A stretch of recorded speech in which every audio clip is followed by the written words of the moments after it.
Perhaps while we're waiting a couple of minutes for folks to join us, I will acknowledge the traditional owners and custodians of the land on which we are all meeting and pay deep respects to elders past, present, and also any First Nations people who are tuning in this evening to Twitter Spaces. I recognise that sovereignty over country was never ceded, and despite 200 years of ongoing colonisation, First Nations culture and connections to country remain strong. This always was and always will be Aboriginal land. Okay, well, it looks like we're starting to get a critical mass of people joining us once again. And as you'd all be very aware, Novak Djokovic's detention by Australian border authorities has, I think, cast a much-needed spotlight on the Australian immigration system. But I'm sure many of you know that what's been going on for a really long time, and that is torture of refugees, of often innocent people who are seeking Australia's protection. And, Djokovic was held in the Park Hotel in Melbourne alongside 32 refugees who had sought asylum in Australia and have been indefinitely detained ever since, some of those people for up to 9 years. So this is nothing new to us, and I'm just so pleased to be joined by Behrouz Boochani this evening on Twitter Spaces. And Behrouz, we might start from the top, and I would just really like to hear from you a bit about your story for those of listeners who are joining who don't necessarily know about your experience with the Australian immigration system and how you got to where you are now. I think that is a very hard question. Because it's really difficult that I talk about myself because, I have been working in this field for many years. I always write about others and write about the policy generally, and about politics in Australia rather than myself. But I think people who follow my work, they know that I was in Manus Island for 6 years, and then I ended up in New Zealand. So I was a journalist in Iran, I was a cultural activist in Iran, and I had to leave that country, and I went to Australia by boat, but I then ended up in Manus Island. So I think that is just general information about me. So we can talk about the what they call it offshore processing center or offshore policy, and I call it exile policy. So we can talk about that. Yeah, that sounds good, Behrouz. And I'm quite familiar with your writing and your film. So perhaps what I'll ask, and I know you were touching on this before we got cut off, but while the media storm over Djokovic's detention has really shone a light on our Australia's inhumane, and it doesn't feel like a strong enough word, treatment of refugees, this isn't the first time that we have captured global attention for the cruelness of our policies. And I'm wondering if you can please talk us through some of the other examples of when refugees and their allies have really forced the world to take notice, and whether you think that is shifting the politics, the border politics of this country. Yeah, just before I speak, I think it's good that if you send a link to Julian Burnside, I think he doesn't have the link. I will do. I'll do that right now. Yeah, thank you. I think I was saying that, it is not the first time that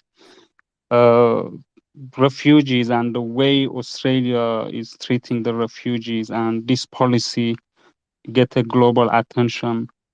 On February 2014, during the riots in Manus Island, it was a global news, and Reza Barati was killed on that time. And after that, on 2015, on January 2015, there was a big hunger strike. At least 600 refugees attended the hunger strike, and that's got again a global attention. And after that, when Obama made an agreement with Australia to transfer the refugees to America, that was another time. And after that, Donald Trump put a historical comment about with Australian former Prime Minister Malcolm.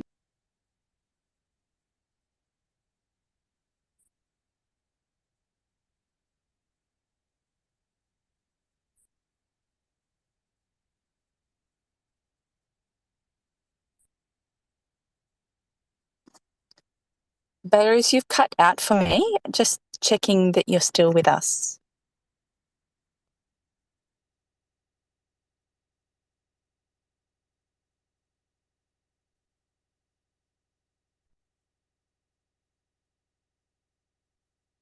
Behrouz, you cut out momentarily, but please do continue. Time that and even the Nauru file, it was a huge news on that time, and also on November 2017 when Australia wanted to relocate the refugees to other part of the island in Manus. I think it is not the first time, but always the government has been successful to get away of this, has been successful to use this public pressure to send a message to Australian voters that we are the only political party who is able or who is tough enough to protect Australian people. And they always use this, for their political goal.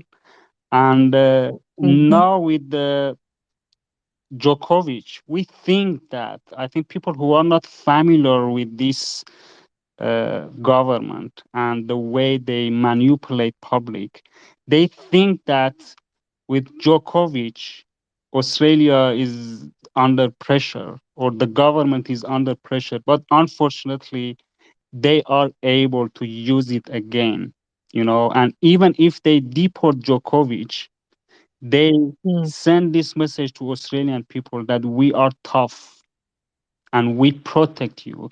And that is I think, uh, a huge problem in Australia, that why people of Australia accept this propaganda, why people of Australia accept that, refugees are a threat to this country, refugees are, you know, and the government should protect them, but we know that it is a propaganda, it is one of the biggest lie in history of Australia, that they established this this industry. I call it industry. We are facing a border politic industry or detention industry in Australia. So today I talked with some of the refugees in Park Hotel and other detention, and even in Port Moresby, and I know that they are really worried that now if they even deport Djokovic, or that is not really a matter, that doesn't matter that they deport him or not, but media forget about refugees again, and this systematic torture continues. Yeah, and I think likely that will happen again. Yeah, most definitely. And, 20 years ago, when this really sort of the politicization and the tough borders rhetoric really begun, I was quite young, but I really kind of, as I've gotten older, wonder how sustainable it is to continue that line. And clearly it's not. Whether you're looking at it from a human rights perspective, as I'm sure many of us are, or an economic perspective, the threats of climate change and what we're going to see mass movements of people. And so it's sort of like wondering when that deadlock is going to be broken and what's going to take it and what it's going to take to do that. And I have just noticed Con from the Asylum Seeker Resource Centre has tuned in to join. Con, if you do have any remarks that you'd like to contribute, please do feel welcome. I know that this has been kind of a political deadlock that you've been grappling with for the last 20 years or longer as well. But can I ask, Behrouz, from your perspective, like, what do you think it will take to transform these headlines about Djokovic into headway on more humane policies that respect international law and recognise that these are people who don't want to flee their countries but who are desperate to do so? What do you think it's going to take? I think I always like to look at the large picture. I think the problem is with Australian values. This regime of torture, this exile policy is established on based of colonialism mentality. It's written to history of colonialism in Australia. And that's why a celebrity like Djokovic, who detained just for a few days, shake Australia, but keeping a kid, keeping children, keeping young people for 9 years in indefinite detention in the city in front of your eyes doesn't shake the country. And I think that is a huge problem. We should change this mentality. And that is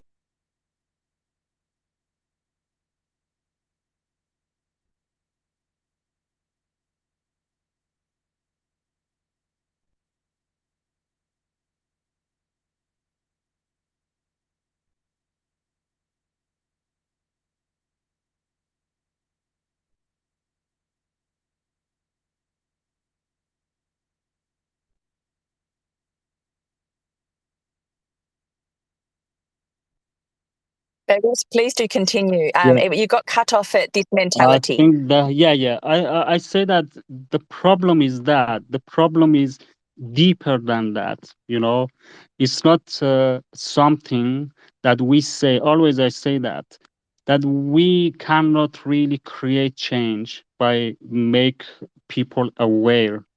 Everyone in Australia should be aware of what is happening and what's happened. But nothing changed. We see that now people are in that hotel, you know, and they jump on Twitter and social media and they say in the media that we have been in indefinite detention for 9 years. And uh, now they are worried if they deport Djokovic, media forget about them. I think that is the problem. The problem is a fundamental problem, is return to history of colonialism in that country. So that takes time. But for a short time, I think that we in Australia, this time with the election, I'm sure that Corn will confirm this. We should really create a political change. Everyone in Australia who really want to create change, you know, they should be involved in the election, the federal election. So probably it will be on May, and be active. We are not just asking to vote for against Liberal Party. You know, we need that people be active. In this federal election, and that is after that, at least we release the refugees from detention in Australia, and some 100 are in Port Moresby and 100 are in Nauru. And again, I should say that even if we release the refugees from the detention, still this policy exists. Still this policy is there, and still people of Australia or a big part of Australia's society really don't care about refugees. So that is a huge problem. So for now, just we should be active in the election, I think. Yeah, look, as a political candidate for the Greens in the upcoming election, my theory of change very much focuses on getting the right people elected and with the values we need to change policy, cruel policies on refugees, but also obviously on climate change and inequality more broadly. I wholeheartedly agree. It takes more than candidates and individuals on Twitter. It takes movement building, and that is something that I feel a sense of optimism about in Australia in the lead up to this election, where we are seeing a swathe of new independents coming through alongside the Greens, who have, I think, consistently held the position for a humane policy on refugees. And you know, it was what brought me to the Greens as a member and now as a candidate. My partner came to Australia as a refugee, and I think when he came, Australia's values weren't what they are now. And I think there's a huge amount of blame to be levelled at the feet of politicians who have used fear to try and dissuade us from action on refugees, on climate change, on a myriad of other sort of so-called national security issues. So I do share some optimism and hope that there is an avenue of having in Australia a progressive crossbench that can change that conversation, that national conversation on these issues. And I do implore you, I think, like Behrouz, to really, if you're in Australia, get active politically. We're going to have an election before May, and every single conversation on these topics and issues helps. We certainly cannot rely on the Murdoch media to get out stories of refugees' accounts and the changing climate and what sort of a security risk it will be if we don't act. So it's up to us having those individual conversations, and I couldn't agree more wholly. Can I ask, Behrouz, what do you think are some of the most dangerous mistruths about refugees that are being perpetrated by conservative politicians and media outlets that are kind of fanning these flames? And how do you think we go about debunking them?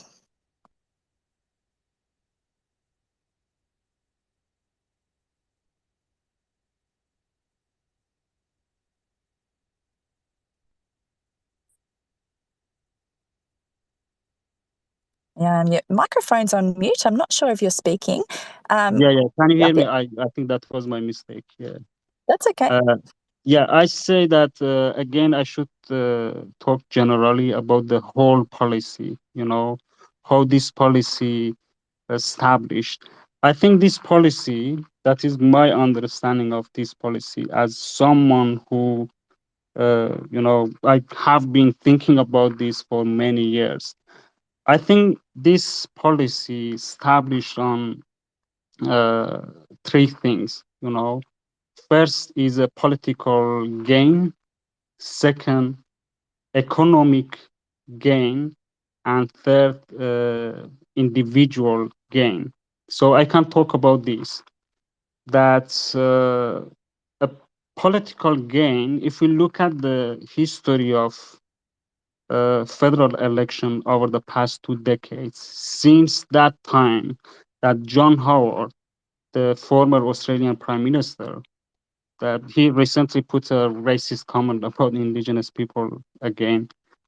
Since 2001 and after Tampa ship, on that time, if we, politic in Australia has shifted, and I think many people are agree with me that how that was important that day that John Howard stand up in the parliament and say that we decide who come to this country, and it was before the federal election what he said. And after that, if we look at the history of federal elections, you know 2 months before the election, 3 months before the election, they do something on refugees. And in fact, they established the election campaign on refugees. And on 2013, that they introduced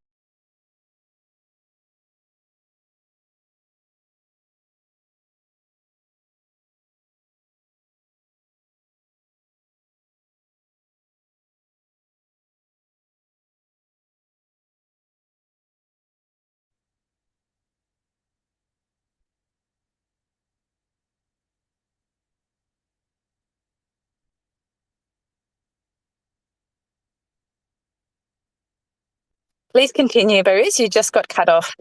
Yep.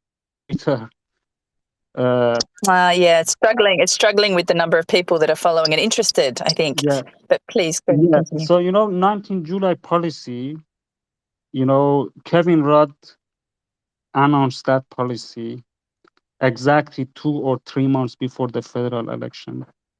And after that, on 2016, they again they established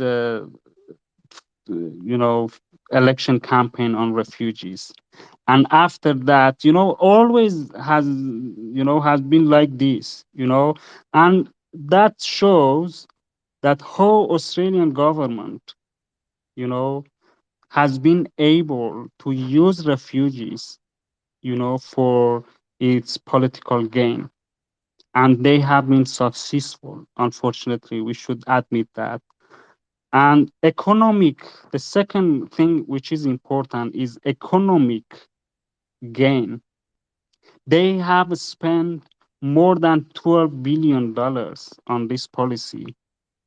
And security companies such as G4S, Serco, and also IHMS, which is a medical company, they have been, using this money.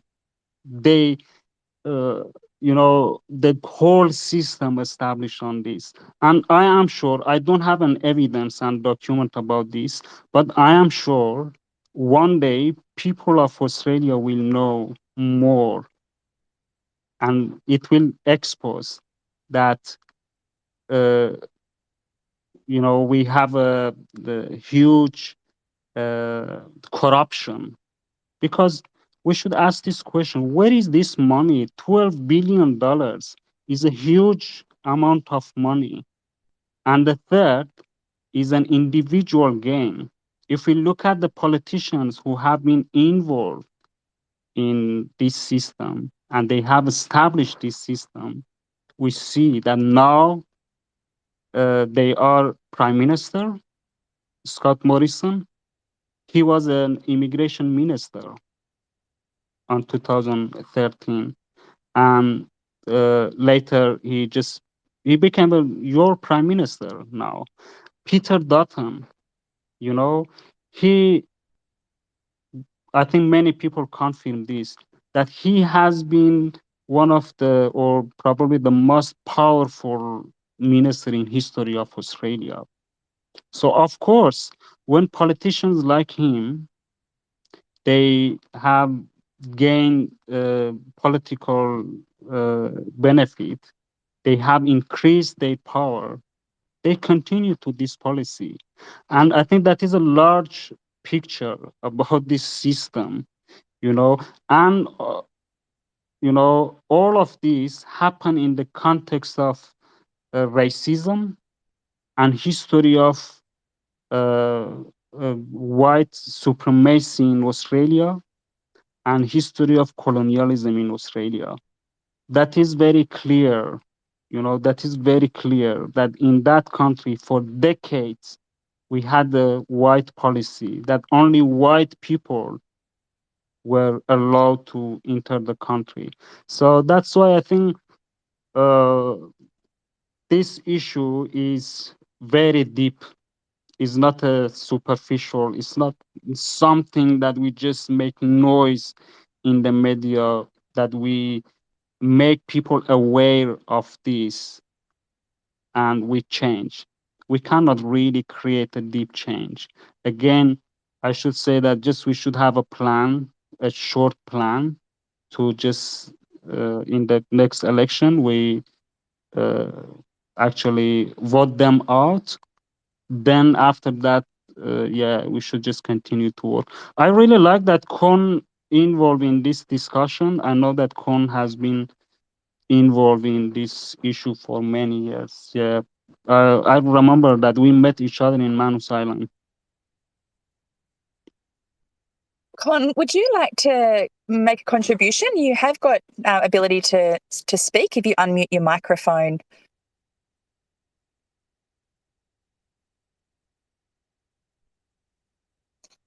I've also noticed, I think that Julian Burnside had rejoined us as well, but I can't see him on here. But Behrouz, I would wholeheartedly agree with what you'd said. And I think, our biggest hope is that we do have progressives on the crossbench in the balance of power to push the next government, firstly to kick out the Liberals, but then to push the next government a lot further and faster on these sorts of issues. And, when I am campaigning, a lot of people sort of say to me, oh, well, once Labor get in, they'll do the right thing. They just are playing small target, so there's nothing to attack them over. But we have to remind people that this was actually indefinite detention, offshore detention was something that was implemented by a Labor government. So I do think it's critically important that if you are living in Australia and have the capacity to be involved in a local campaign, please do. I can see Pierre's Mitchum on the call, who is running against Josh Frydenberg in the seat of Kooyong, and it's a marginal seat as well. And, it's incredibly important that we put the pressure on the Liberals in some of these marginal seats, but also on the ALP, who have been in basically in lockstep, to quote Richard Marles himself, saying that there's no difference between the two major parties on immigration issues. While I wait to hear back from Con to see if he's able to continue. I'm here. Oh, Sorry, yeah, I'm great. here. Great. I G'day. will Look, pass over. G'day. yeah, hi. Look, I was just tuning in today because I love listening to Behrouz, and I'm always learning from you, Behrouz. You're such an incredible leader. I would rather cede the floor to people. I can see Barati's there, Hayati's there. There's a lot of incredible leaders with lived experience, and I'd rather open the floor to them. You can catch my opinions anytime, but I'd love people like, I can see Barat and Hayat, for example, could give some incredible insights to complement the incredible Behrouz. So I'm going to leave it there and just enjoy listening to you all. Thank you, Con. I am going to open up the floor then to Bharat. You're very welcome to contribute. We'd love to hear from you if you're comfortable doing so.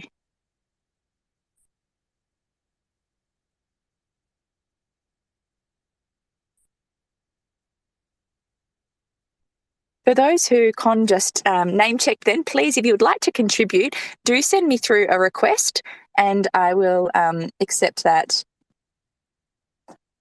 and open up the floor. In the meantime, Behrouz, I might ask you whether, what are some of the differences between Australia's immigration and New Zealand or Aotearoa's immigration system? And, what could we learn from their approach?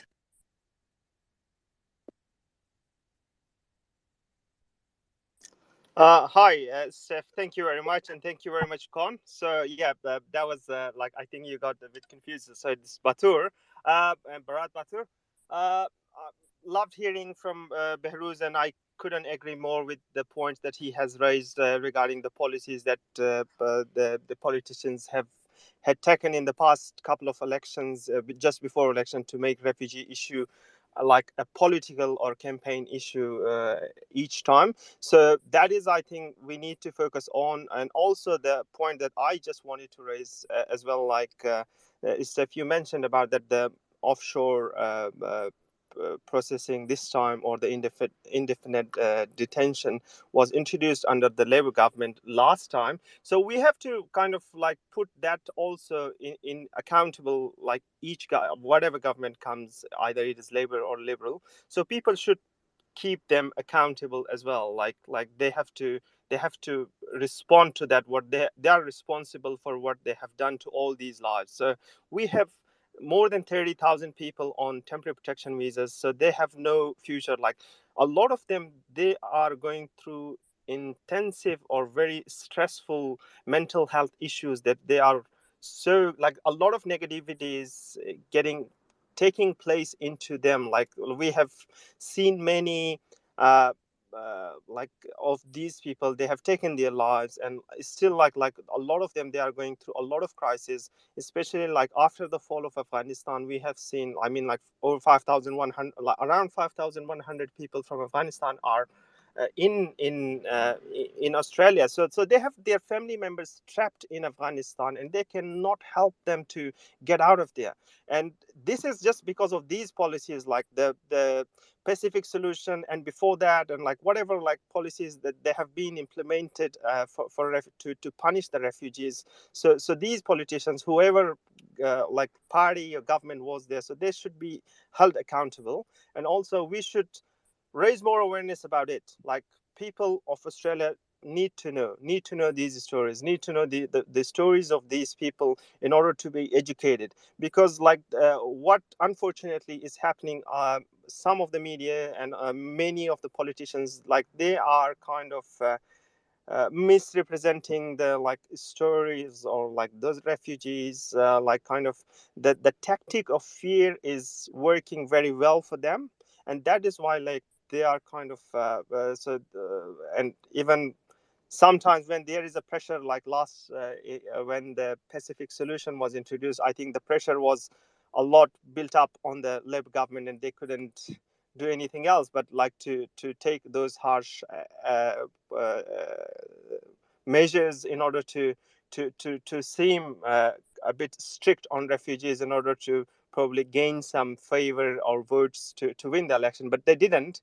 So I think it is important, like people like Behrouz and like those other refugees, or like those people who are being suffering through these policies, they have been affected badly, they should come forward as well. And like uh, uh, Greens, like those who are like really like working or they have plans for refugees and like for the betterment and like solutions to keep them, to get them out of this situation. So they should take along the people with lived experience in their campaigns and like share their stories, open up the minds of those people who are not, who do not have the first hand, who have not heard the first hand experiences of those people directly. So I think that was my point. So yeah, so I'm I'm with my son and I was driving, so I just parked somewhere to speak. So that was my point. Thank you very much.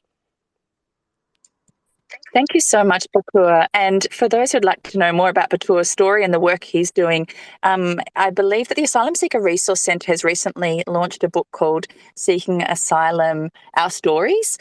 So I will share a link to that for those who would like to read more about some of those stories of lived experience, which I do think Batua makes a really good point. We need to be sharing and instilling in the minds of Australians who have been taught to think that these are just numbers of people that we're locking up, that they don't have faces and families and communities.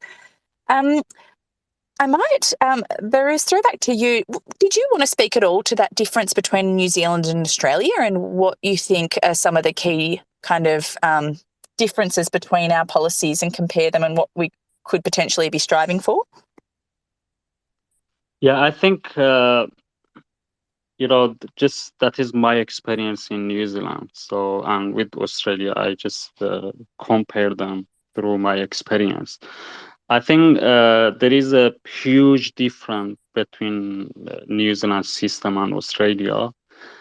In Australia, so of course we have they put people in indefinite detention for years and years, but in New Zealand we don't have that. And if they do it, they just some people, and but in Australia we see that thousand people have experienced that. So that is a big difference. But in Australia, those people, I'm sure that Kon will confirm this, is agree with me, because Kon is working with refugees who are in the community in Australia. So refugees, yeah, thousand refugees who are on protection visa or temporary visa in Australia, they are living in the community. They always, every day, every single day, they feel the system. They feel that the system is chasing them. And that is a deep torture, that you are staying in your home, you are working, you are in the community, but you always feel the system. You feel that the system is controlling you. You are living in the fear that anytime they come and arrest you and put you in detention again or deport you. We don't have that in New Zealand. I have been here for 2 years, and just my lawyer, is doing my work, and my process, and I haven't heard from the government. I haven't seen anyone from the immigration system, and just I feel free. But in Australia it's not like that, and that's why in Australia many refugees have committed suicide in the community, but the media don't care about them because they don't say that a refugee committed suicide. They just a person, and that's why sometimes, I have been working with refugees, on the ground. I know that many refugees, that's why I say the medical system is the heart of this systematic torture.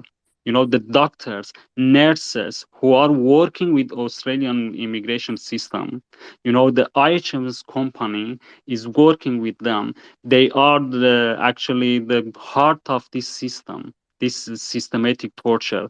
When they make sure, when they become sure that a refugee is at risk of suicide, they release them in the community to kill them in the community, and no one care about them.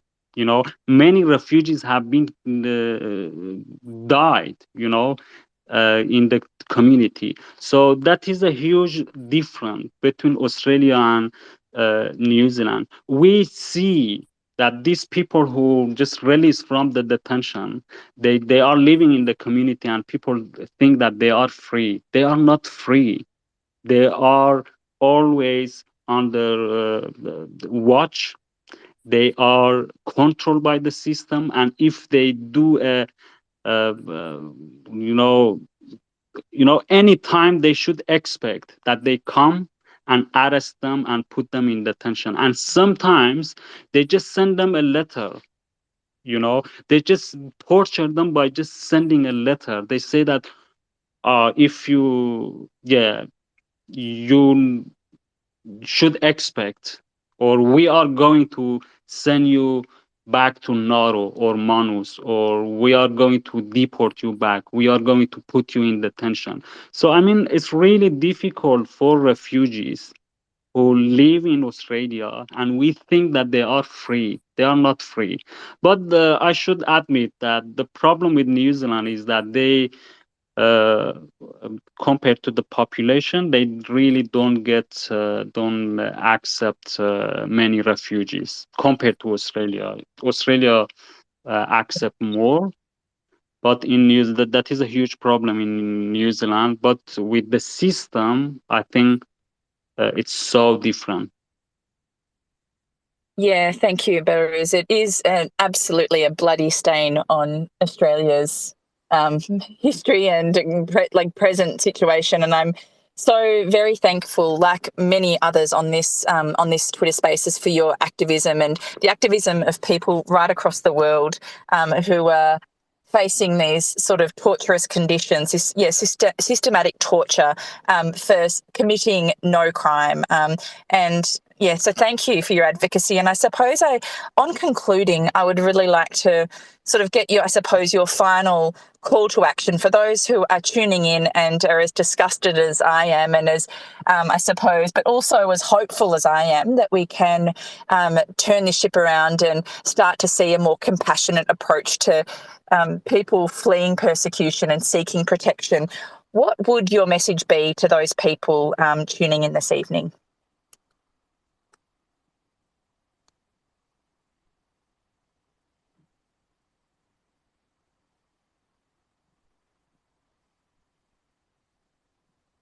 I think you're on mute. If you're answering me, you're on mute. Otherwise, Yeah, I'm sorry. Yeah, I said that I think we should have a short plan, which is that anyone who really care about refugees, or it's not only a matter that is another mistake. I think that people really think that it is only a matter for refugees. It's not a matter for refugees. This policy, if you look at the prime minister, if you look at someone like Peter Dutton, they they they have been running this system, and in the same time they are running the country. So of course this policy has negatively impact on political culture in Australia, and we see that. you know Always I say that we refugees, we have been uh, dealing with the dark side of liberal democracy. And that's why I think that people in the election campaign, people who want to create change, they should listen to us. Scott Morrison, he lied to us. And after 7 years, now people in Australia, at least a big part of the society, think that he is a liar. But we knew that he was a liar. He lied on February 2014 when Reza Barati was killed.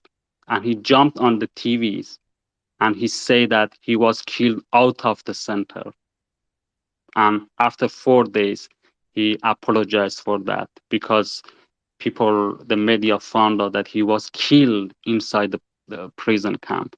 You know, I mean, with Djokovic, now people see that an individual has power, has an quite unlimited power. His power, I mean, the immigration minister, is above the court. And everyone now are waiting for this individual to make decision. And we refugees, we have been dealing with this guy and someone like Peter Dutton for many years. You know, they have been they have established a dictatorship system towards refugees. I know that many people say that Australia is a democratic country. I don't care that Australia is a democratic country or not. What I care, what I know, that this policy, this system is a dictatorship system for refugees. And we have been dealing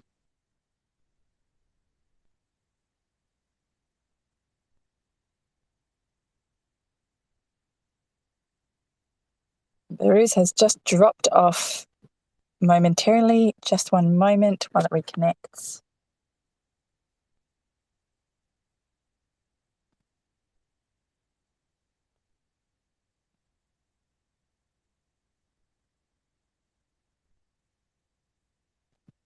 Yes, we can. Please continue.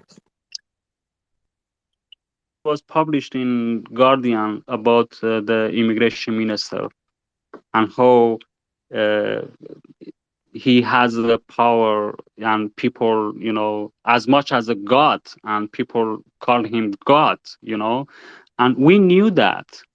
We know, I mean, the refugees, people in the election campaign should really listen to refugees, because we have been fighting with this system.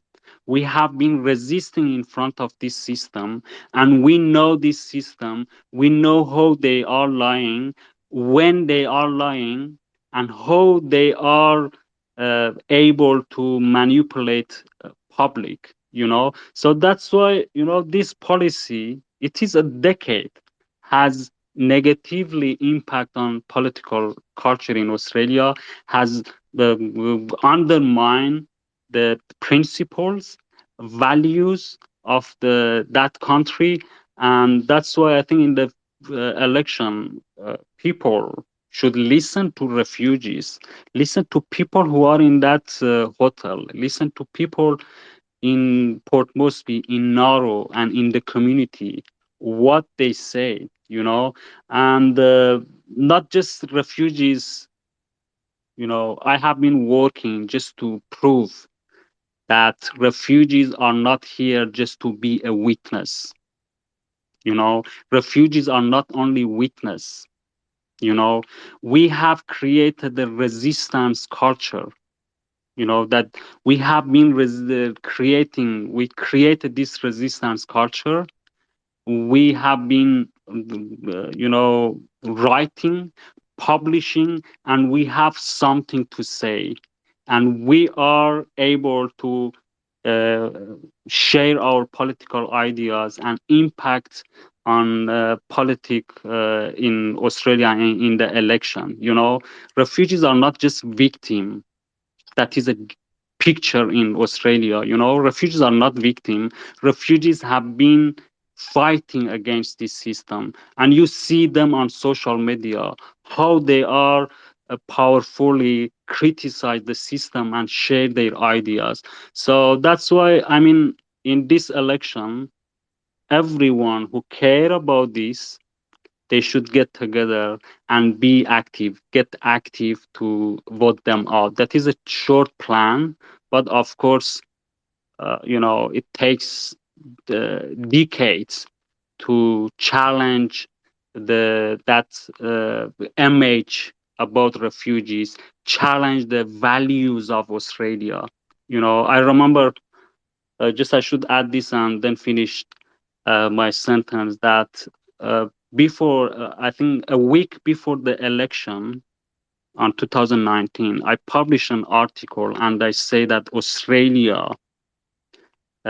need a revolution, but this revolution should be in values. You know, Australia should really look at past and recognize, acknowledge what they have done, and you cannot just deny it. We are here, we exist, and we will chase Australia. We will chase Australia and we will impact on Australia. And you see that, if you just look at refugees on social media and in the community, how they are really, you know, uh, sharing their ideas and they have something to say. So just we should acknowledge that, and in the election for now, just we should be active.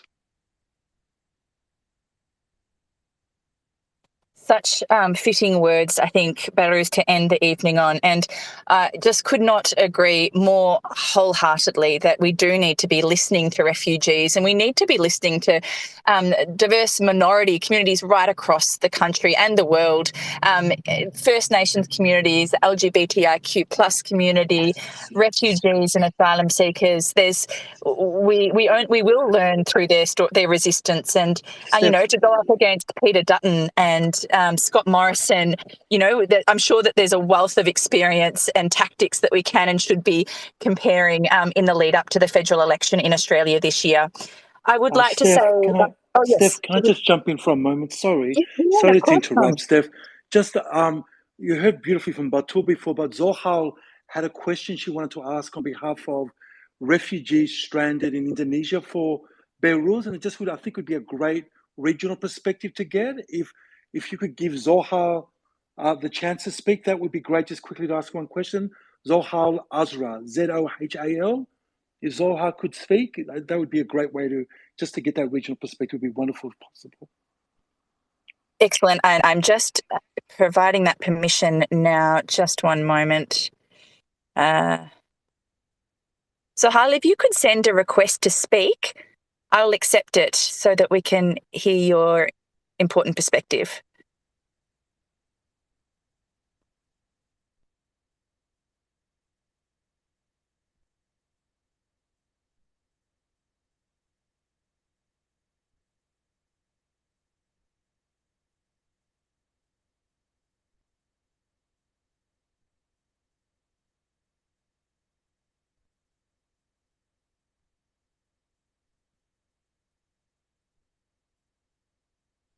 Zohal, I have extended an invitation for you to speak, so please, when you're ready, unmute your microphone and contribute.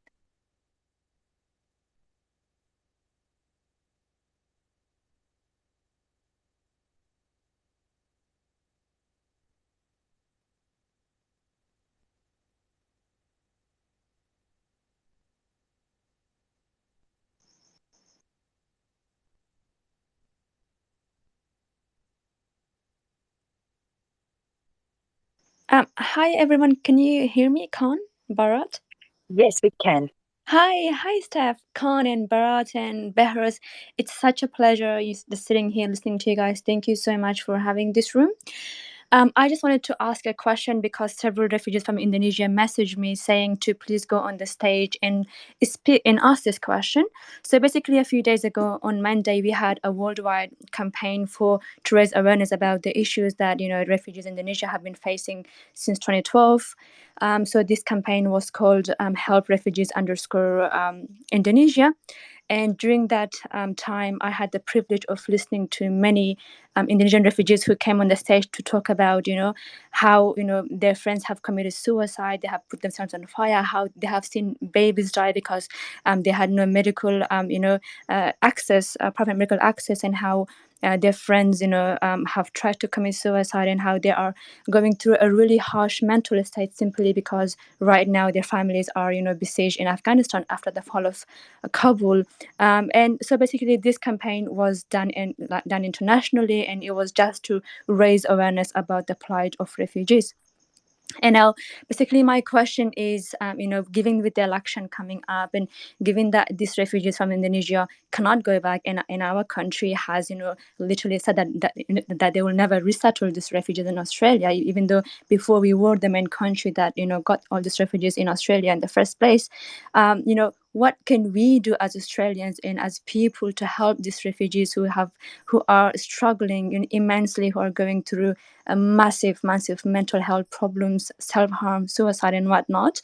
How can we as Australians help them and give them hope, or what can we do? Because these people that are here in this room, they also want to hear your perspective, and they, I mean, they are very much desperate for a life where they can be safe and free and start a new life. Thank you so much.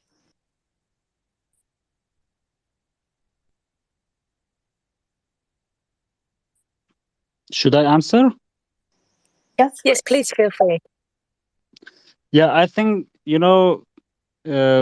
7 years ago, I remember that 7 years ago, uh, any time that the activists in Australia wanted to protest, they they do 3-4 times per year, big protests. 7 years ago, 1,000 people attended the protest in Sydney and in Melbourne. And after 7 years, after 8 years, still 1,000 people attend the protest.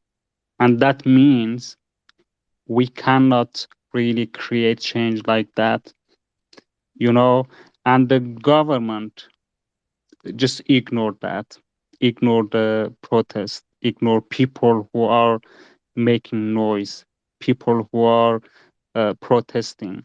So that's why I think we have experienced, protest, writing letters to the MPs,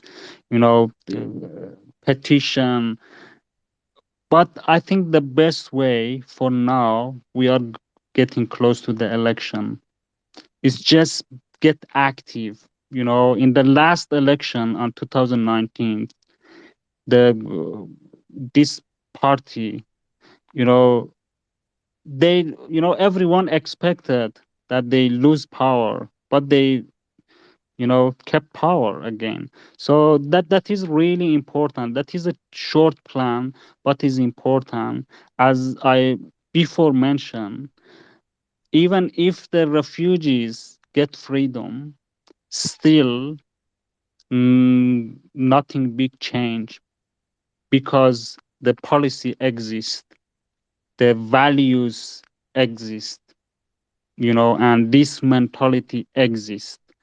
But for now, I think the best way, just we should just get together and fight against this system to vote them out. That is, I think, because we have done all of these. We have done, we have written letters, protests, and we have done many things. but nothing changed. Still, this system continues.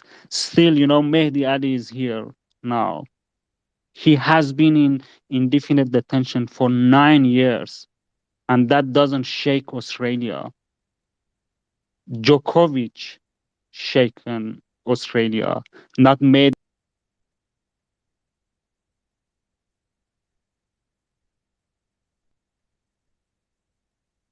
Behrouz has just dropped off again momentarily.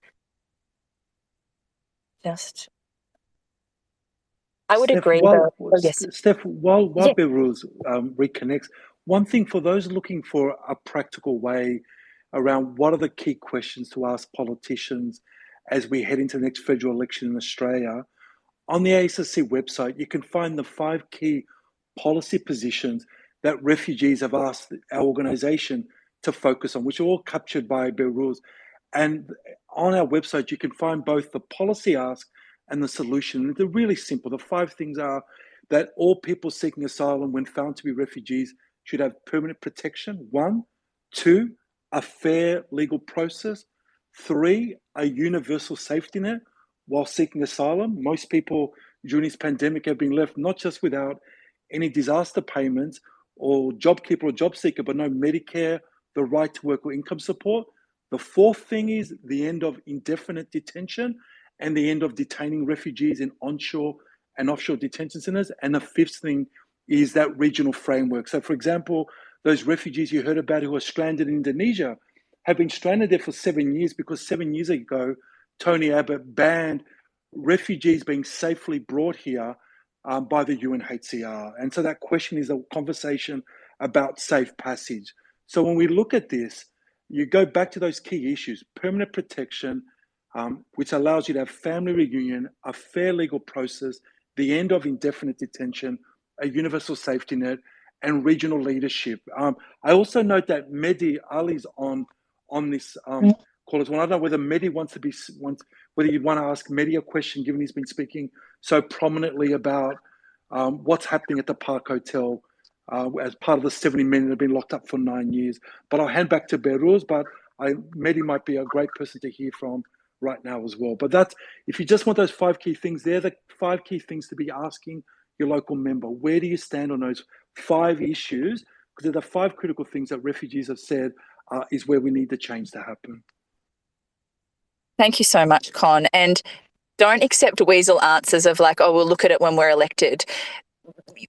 Politicians make decisions based on whether it's, well, the major parties, I would argue, make decisions based on whether they think it's electorally popular for them to or not. So really do demand direct answers about these questions before an election, not after they're elected.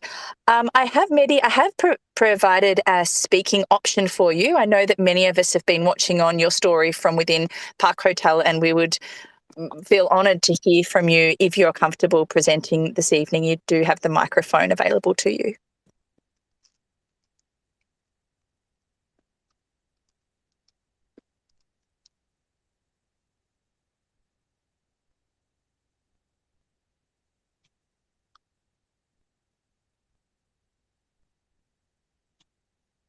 Perhaps while we wait to see if Mehdi would like to provide any remarks. Behrouz, you were, I think, concluding when your microphone knocked off. Would you like to conclude your comments?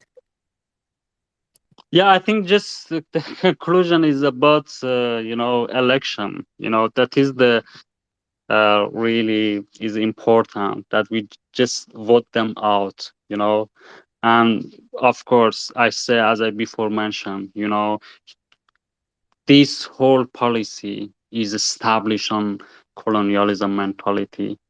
And for creating a fundamental change, it takes time, decades, and just by writing a book or 2 books, or that we shouldn't expect that just by writing a book or 2 books or 10 books that we change this. I think the most powerful language to change that mentality is artistic language, literature language. This we use this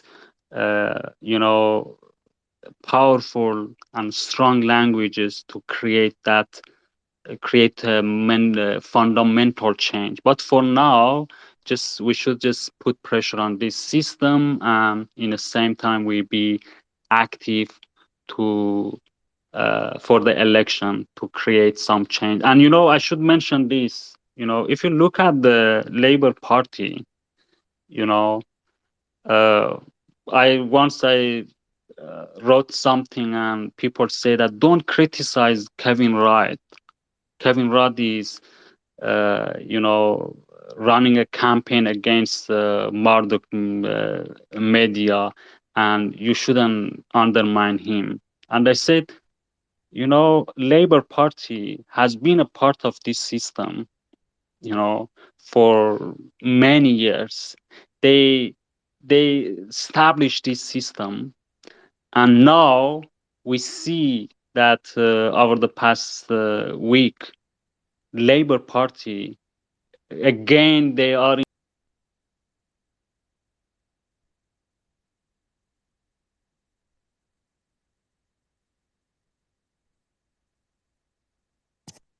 Critical moment. Just one moment while Behrouz's audio reconnects.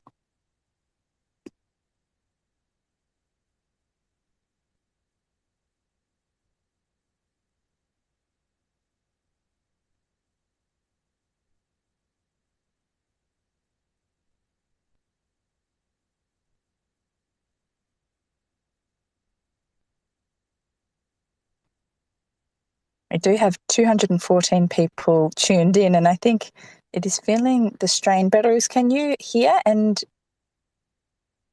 are you with us?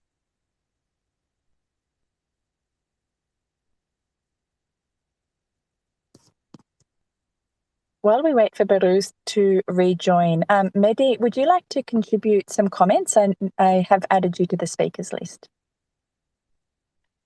Thank you very much. Excuse me. Thank you very much for this meeting. And it's really important to continue doing this kind of meetings regularly. Well, I really hope that people continue listening, continue following our stories. I mean, as a refugee that I've been in detention, I grew up in detention basically, and I'm still in detention. And I don't know when I'm gonna get out of here. It's really make me feel it's part of my resistance and it's part of my survival. As you know, I have to come up with methods for surviving in this cruel treatment by Australian authority. It's part of my resistance. It's to do protest, to speak out, and to not just sit quiet. And when I see like people are supporting, and 214 people in your room right now and listening and participating, it's a great support, and people really appreciate it. People are like being detained appreciate it. We might not gonna change a lot of things, but by raising our voice, it's really good for a few points. And one of the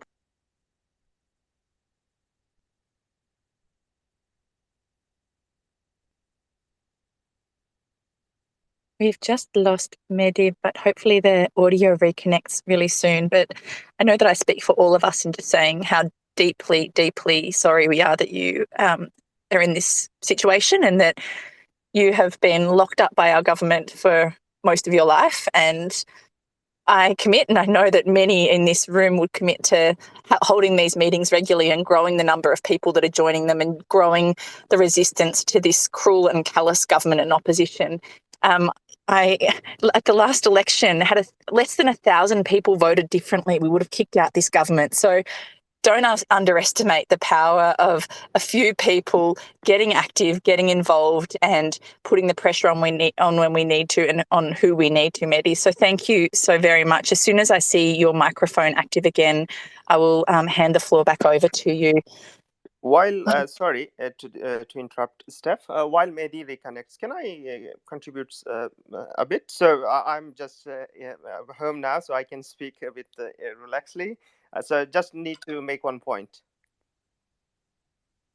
Please go ahead, Batua. Thank you very much. So, what I wanted to say is like, I personally believe, because this is a fight of refugees, those who are impacted. So they have to fight their own battle as well. So of course we will need support from people like yourself, Khan, like Julian Burnside, on all those activists who have been supporting the refugee cause for a long time and tirelessly. So they are uh, amazing. They have done amazing work. But this can, like refugees, this message is like, I'm sure like there are many refugees and those who have been impacted are being impacted by cruel policies. So they should know that this fight cannot be fought without them. So they have to come forward. Like we need people like Behrouz, we need people like Mehdi. Like they have to be brave enough and like calculate their, I mean, like the risks as well. Like back home, I can't talk much about different circumstances of those people, but in Australia, like the inhumane policies of like refugee policies have been, I mean, to the extreme. Like what else can a refugee lose if they come forward and speak? Like that is my thought. Like I'm just sharing a story of myself. When I was in Indonesia, uh, I was hesitant, like after the failure of my boat trip. I was hesitant to speak to media, and I documented my boat trip, photographed, filmed it. So I had all the evidences, like to speak about like what is happening. But a lot of refugees, my fellow refugees, were discouraging me to speak up because they were thinking like, if you speak, Australia will not let you in, like you will never end up going into, because they will punish you. So that is the mentality and phenomena. So because that fear has been spreaded by probably government or politicians or some of the media. So when I was speaking, I was in contact with my mentor and his partner. So they were saying like, I still can't forget that my mentor's partner said like, Batur, you don't have to lose anything. You don't have to lose anything else. Like whatever you had, like, you have already lost. So and the refugees who have been here, living here in limbo, I mean on temporary protection visas, and like apart from their families for 15 years or more or less, or uh, many people, they have been waiting for their citizenships for 8 years. So that is preventing them to reunite with their families. So all these things, what else can they lose? Like they have already lost a lot. Like they have fathers, they have lost the childhood of their children. uh, Children, they have lost their like childhood in detention centers like Mehdi. So there are many examples of that. So my message to refugees in particular is that like, it is your fight. You have to fight this battle, and before this election you have to come forward. You have to speak up for yourselves. If you don't speak for yourselves, no one else can fight this battle for you as you would do it. Thank you very much. Thank you so much, Batua. And I think Mehdi is one of those people who is doing just that. So Mehdi, would you like to conclude the comments that you were making before you were disconnected? We would all really like to hear from you. Yeah, thank you very much. As I said, we should, that continue doing this kind of meetings and come up with methods and come up with strategies and try to concentrate on one subject at each time, and to fight back basically and try to change things.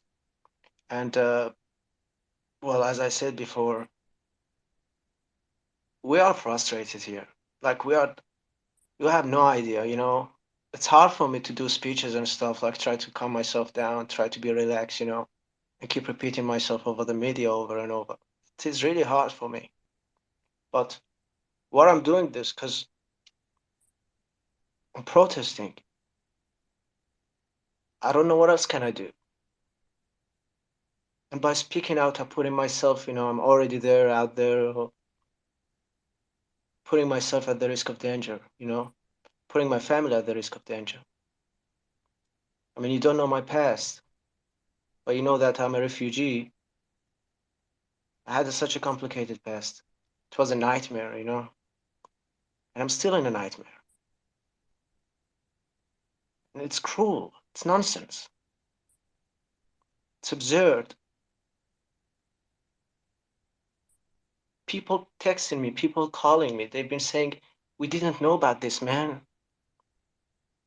We didn't know. We found out eventually because Djokovic has been here. Then why? I mean, why they don't know? Isn't it the media's part to aware people about things that they are not aware of? Then why media hasn't done their job? Why people haven't organized something, socializing, try to aware people of what's going on, about the cruelty. Humanitarian disaster is happening here. Humanitarian crisis. Some guy, my friend, has cancer. It's been a long time. They told him, you got a stone in your kidney. Oh, eventually, oh, it's a cancer. Oops. People dealing with suicidal thoughts each day. People frustrated. I can't even sit with them anymore. And we must do something. We have to do something. We got to do something, even if it's going to be a little bit. Even if it's going to be a retweeting, even if it's going to be tweeting. Whatever you can. Whatever you feel is right. What else can we do? They don't care, man. They don't care. It's cruel, man. It's really cruel. Like 90% of people have been settled in Australia, in different communities, in different countries. There's like dozens of us left, and they point so they can point their fingers at us as sacrifices, as political, for the sake of policy. And why they cover the story, why people they don't know about us, because billions of dollars are involved.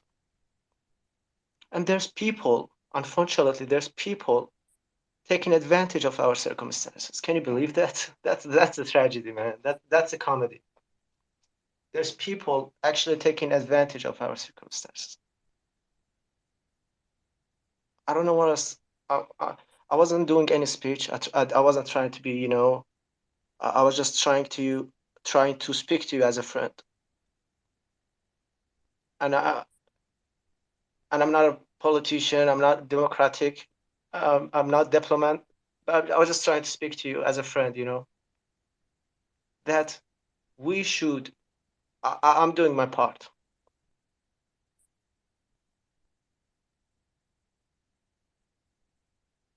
Mehdi, you are our friend and we are here with you. And I take this as we have 4 or 5 months until a federal election in this country, and we can and must pull together to put on every single ounce of pressure that we can possibly put on to shift this cruel, degrading torture that you're experiencing. And please know that we are with you. We are with you, and I'm just accepting your request to continue speaking. Sorry for you getting disconnected at such a critical moment, but I think I speak probably for everyone on this call to say that your words of truth from inside Park Hotel can and must be our catalyst to get active over the next 5 months. I truly believe we can shift the politics in this country. I really don't think Australians are as callous as the people that are representing them. So you have mine and our commitment to do that. And you've also got the microphone again. Yeah, can you hear me? Yes. Yeah, well, for those who are been trying to help, and they are actually want to help, and they want to change this, and they want to actually do something, but they don't know what to do. Well, first of all, pray for us, because we are suffering. And second of all, change your vote. I'm just going to say that, change your vote. And third of all, raise our voices.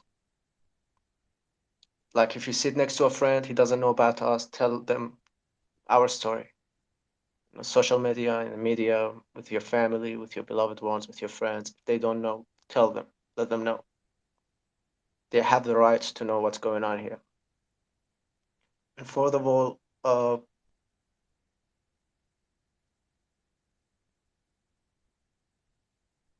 protest with us, stand up with us. And yeah, thank you very much for giving me the opportunity to speak today.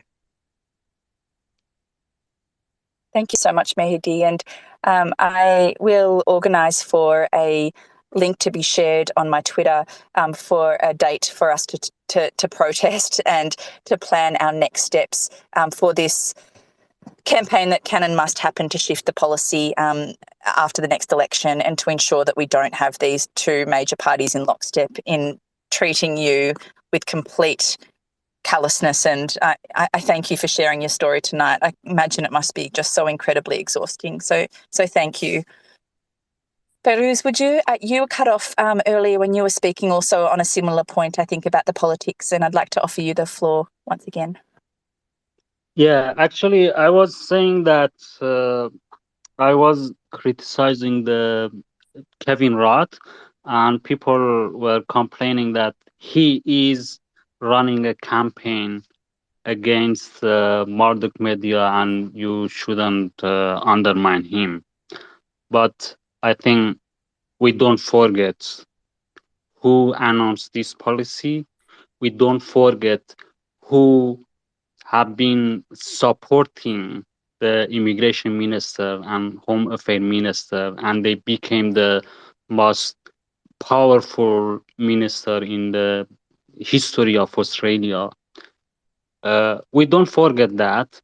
And if you look at the politics, over the past week, we see that Christina Keneally and Labour Party, they have been silent, or probably they say something, but nothing strong. They have been defensive again. They always are like this. They put themselves in a position to just defend. And that's why I think uh, we should just look at the large picture of this policy. Who established this? Who is benefiting from this? And who is gaining, the political benefit? So that's why I think, now we still have a same system. Still we have a same system, and just now, just the priority should be just working to release people from Park Hotel. 70 people are in detention. Amin Afrawi is here. He is one of the refugees. He's in another detention. He's not in Park Hotel. 100 people are in Port Moresby and 100 in Nauru. And that is my experience. I grew up as a Kurd. I grew up in a colonialism system. I have been a part of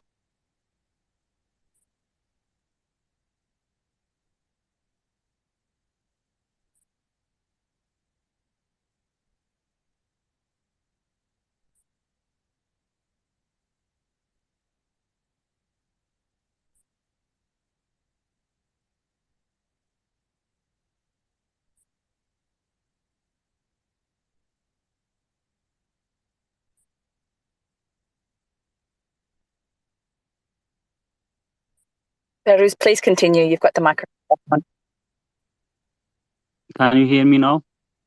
Yes. Yeah, I say that, just, I grew up as a Kurd. I know how a colonialism system works.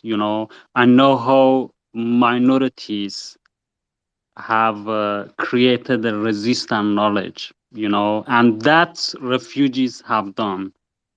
People like Mehdi, like Amin, like others, everyone, they have been resisting in front of this system. And now it is our duty to create this space for them, to share their stories, to fight against this system, to create change. And that is the only thing that we can do, as people who are And I think it's very surreal for me, you know, it's very surreal for me that I was in that position for many years. And now I'm looking at people who are in those prison camps, you know. So we just look at the large picture, not only people who are in the Park Hotel, there are others in other detention in Port Moresby, in Nauru. So just we should challenge this system, you know, challenge this policy and ask what is the reason, what is the reason they keep people in indefinite detention, you know. And I think the media, I know that some of, you know, Guardian, especially Guardian, they have been publishing, you know, they have been following this story for many years, you know. But the problem is, that's why I mentioned my background as a Kurd. I grew up in that dictatorship system in Iran. So in a dictatorship system like Iran, in a religious dictatorship system like Iran, you are not allowed to write whatever you want. You are not allowed to say whatever you want to say. But in the liberal democracy, you are allowed, you are free, you have a freedom of speech. But the problem is that people don't hear you because there are many commercial TVs there that your voice get lost. People don't hear you.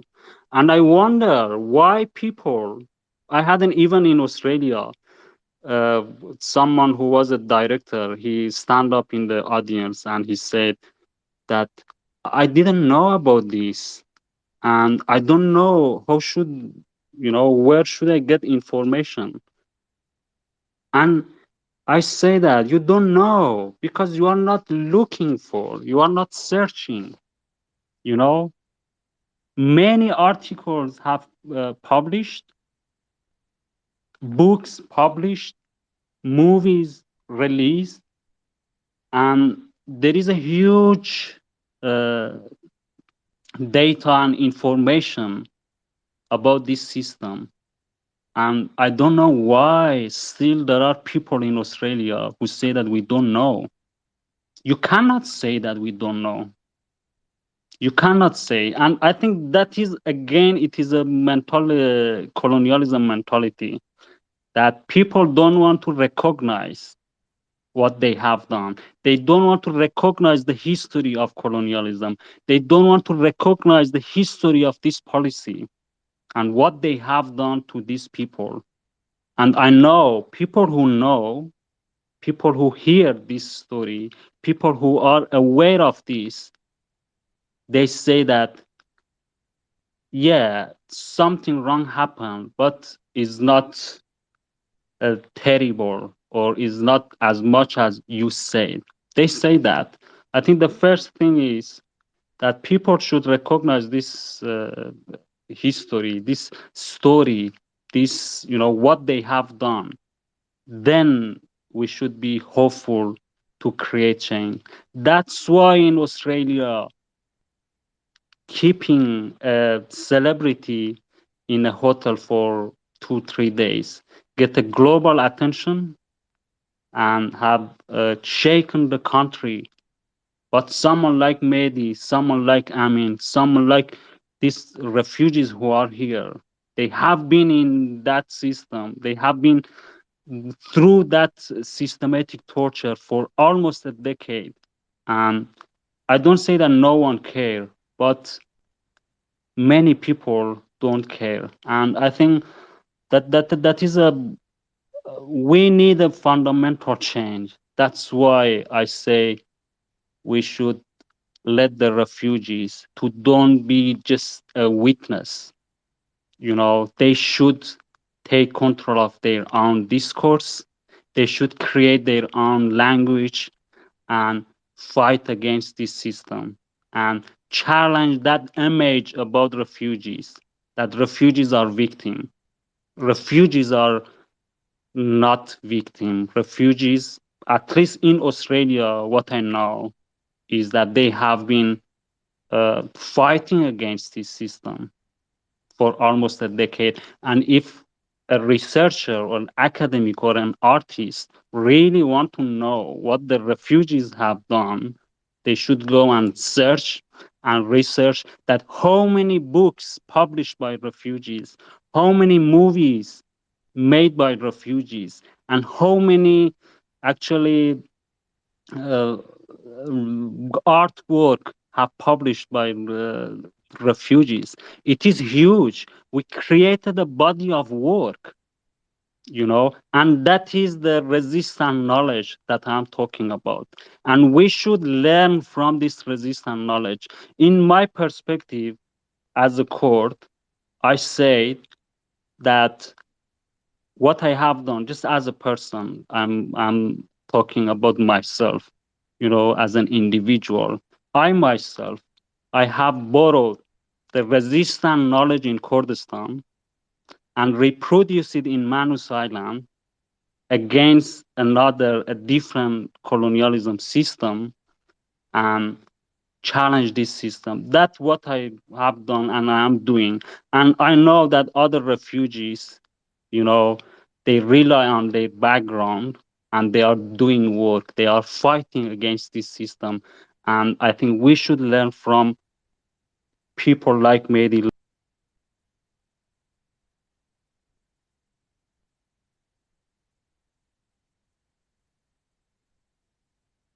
Behrouz, we have lost your speaker.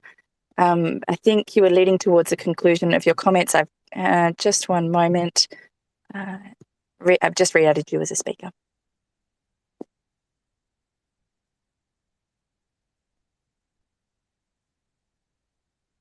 Yes. Yeah, I think we should just change our perspective, and minorities, marginalized people, such as refugees, indigenous people, or other minorities in the community, in the society, they have been resisting in front of this system. They have been resisting in front of the dark side of liberal democracy. That's why we should listen to them and we learn from them to learn how to fight against this system. And of course, all of us who are here, I myself and others, we are using the history of resistance and resistant knowledge, which indigenous people in Australia have been created in that country. And we should rely on that to create a fundamental change. Otherwise, just this system continues. Otherwise, this someone like Peter Dutton get power again, and they have been in the parliament for many, many years.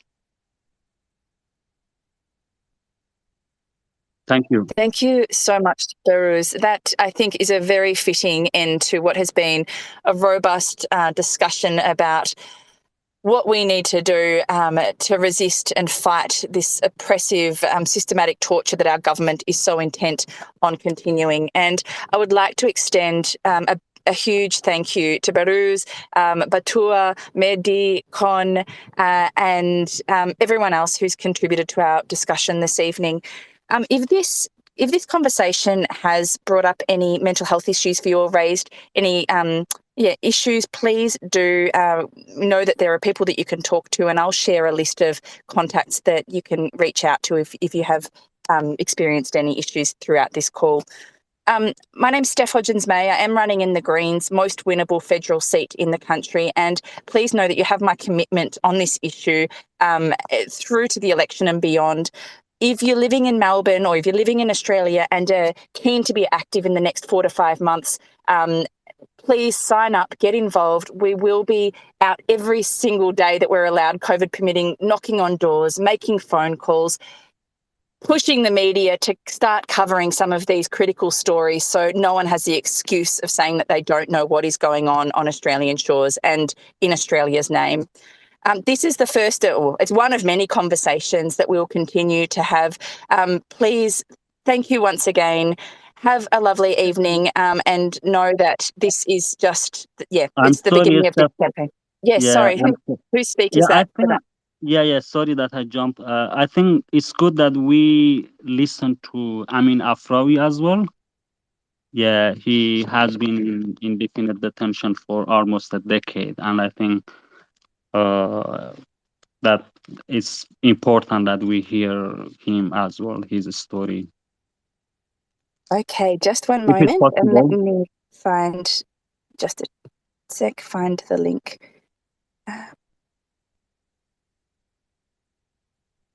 If it's possible to send through a request to speak, I will accept it.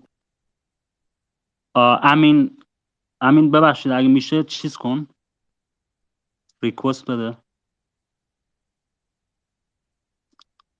Yeah, I don't know how that works, but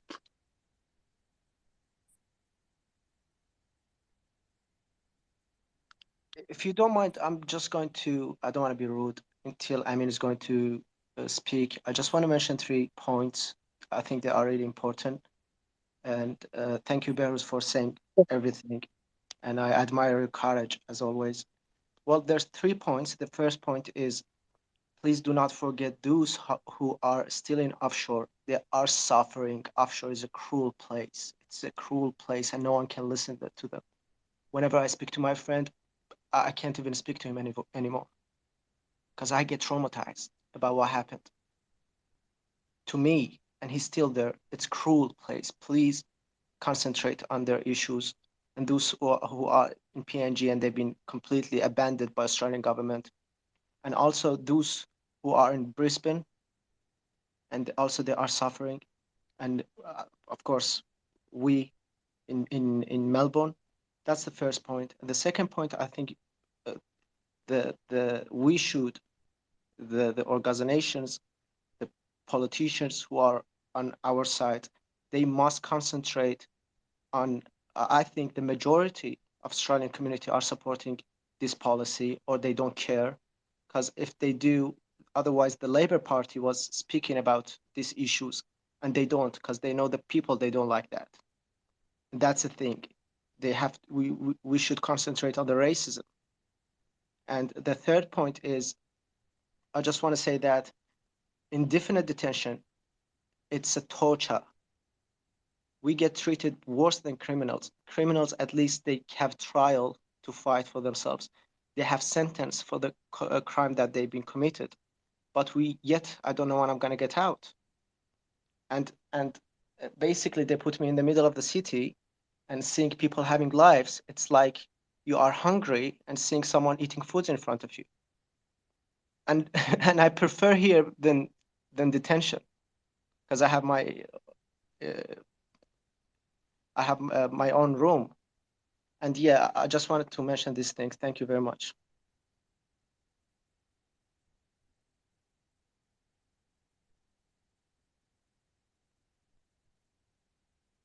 Thank you so much, Mehdi. I'm just trying to find the final suggested speaker, Behrouz. Just one moment. Was it Amin Afravi? yeah. Okay, just one moment. Okay, I've provided, you should be able to speak now, Amin.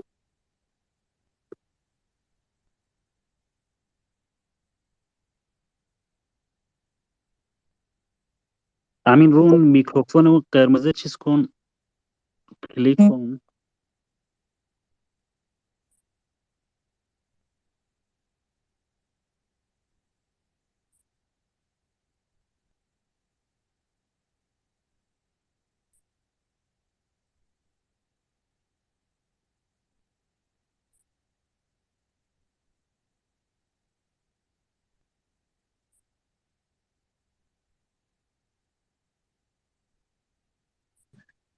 Is everyone hearing me? Yes, Amin, we are.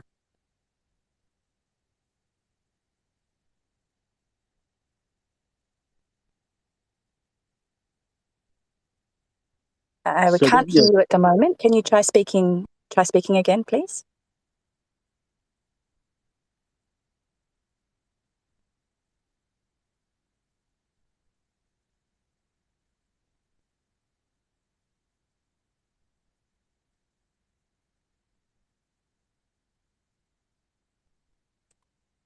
I don't have any audio coming through. Behrouz, can you hear Amin? Not, unfortunately, I can't hear him.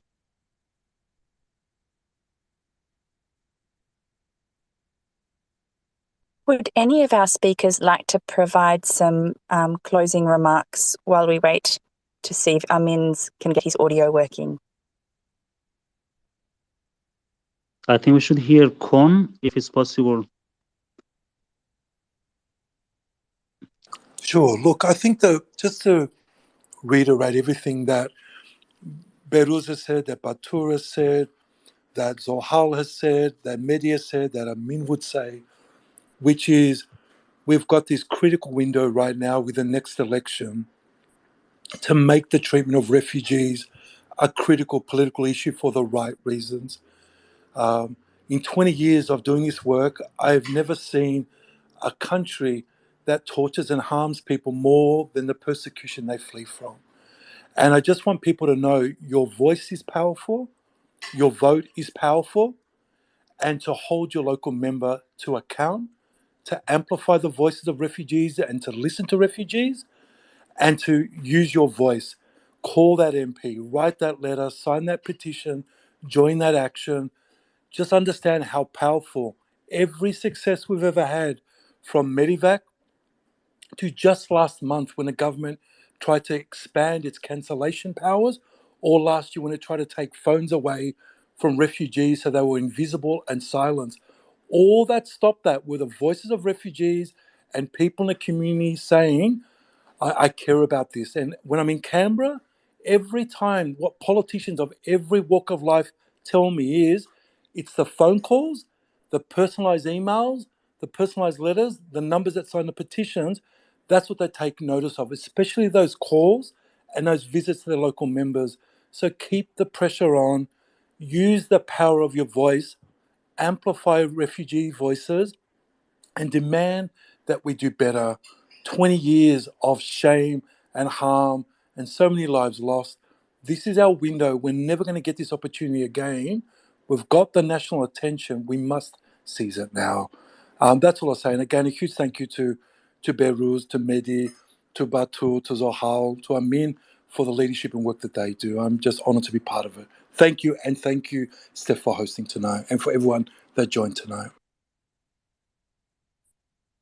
Thank you so much, Con. Very fitting words to conclude the discussion. Unless we can get Amin back on the audio. Amin, would you like to try once more? Hi again. Sorry, I don't know what's happening. I just throwing out of the Twitter, and I try to get back again. Sorry. So I think first of all, hi to everyone, and big thanks to you and especially Behrouz and Mehdi for covering up all the issues, and the others in here who are actually giving a lots of times of their own to listen and try to fix the issues and find a way for us. I believe that I was very late, and I didn't heard everything. So, but I believe that Mehdi and Behrouz has covered everything. And I just want to say one thing that it's really important, I guess, that we want the refugees to talk to the media. And that is really, really important because we want our voice to be in the media, not someone else. And please, if is it possible, and anyone who are trying to get the media to speak with, make sure of that they could connect the media to the specifically like Mehdi, Behrouz, or anyone, or Adnan, or anyone else who are actually trying to speak up, and make sure of our voice to be in the media, not someone else. Thank you so much.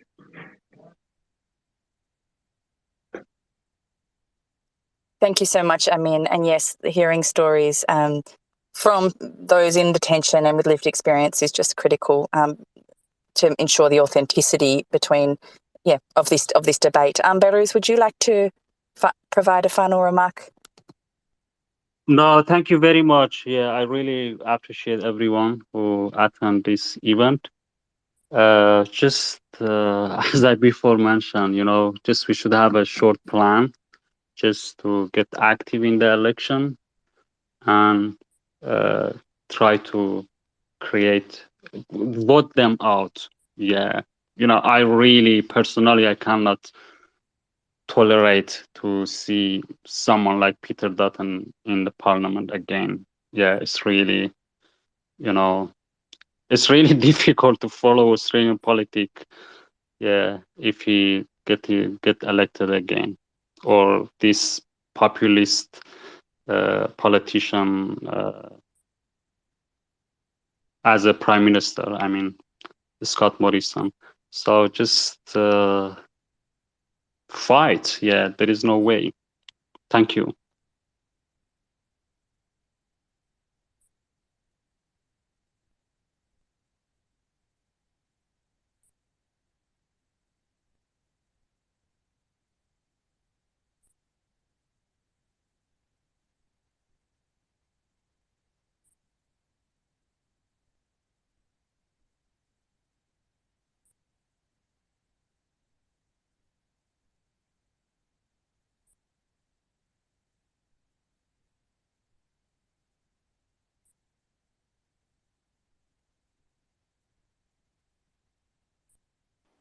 You're on mute, Steph, if you're speaking. Thank you, Behrouz, and thank you to everyone who has participated in this evening's discussion.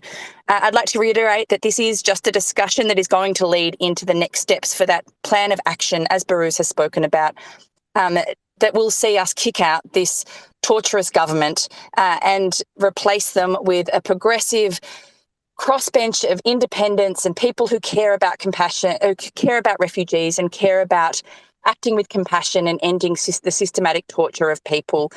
Thank you once again. Please stay tuned for information about our next event, and have a good evening, and I look forward to continuing this discussion and the action. Good evening. Thank you.